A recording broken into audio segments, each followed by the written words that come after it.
Vous écoutez France Culture. 8h17, c'est l'heure de la chronique d'Alexandre Adler. Bonjour Alexandre. Bonjour. Le titre de votre chronique aujourd'hui, du riz-fifi à Alger. Ben oui, on a puisé dans OSS 117, c'est pas si loin que cela. Mais en fait, ce dont il s'agit, bien sûr, c'est d'une crise typique comme on connaît l'État algérien de temps à autre, c'est-à-dire une crise dans laquelle les forces politiques qui sont alignées n'utilisent pas des mécanismes politiques qui eux-mêmes ne fonctionnent pas très bien, mais des mécanismes judiciaires, en l'occurrence une grande enquête anticorruption, pour régler des comptes qui, ailleurs, le sont plus publiquement.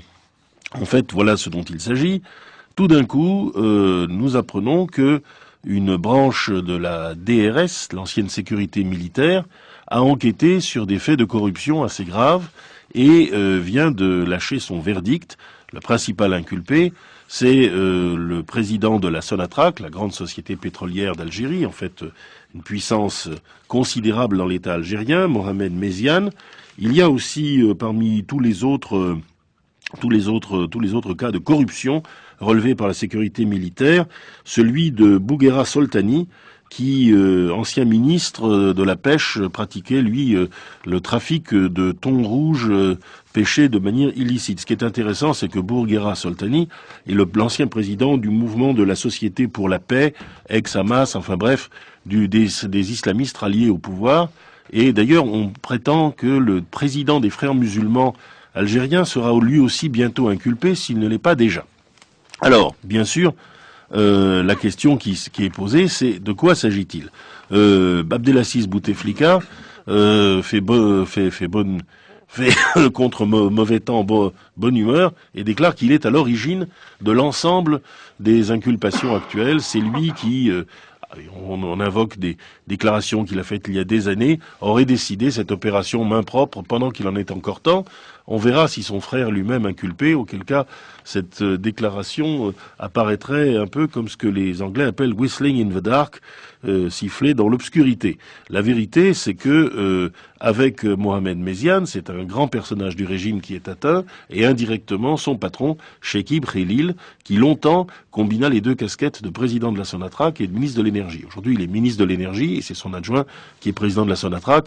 Enfin, il ne faut pas être grand clair pour comprendre qu'il est lui-même impliqué. Or, Chekib Khelil, c'est un personnage considérable du régime, c'est le chef du parti américain.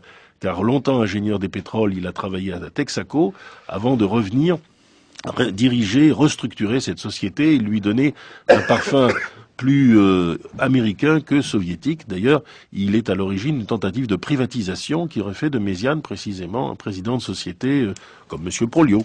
Alors, dans ces conditions, la question est posée: que veut la sécurité militaire? Car c'est tout simple.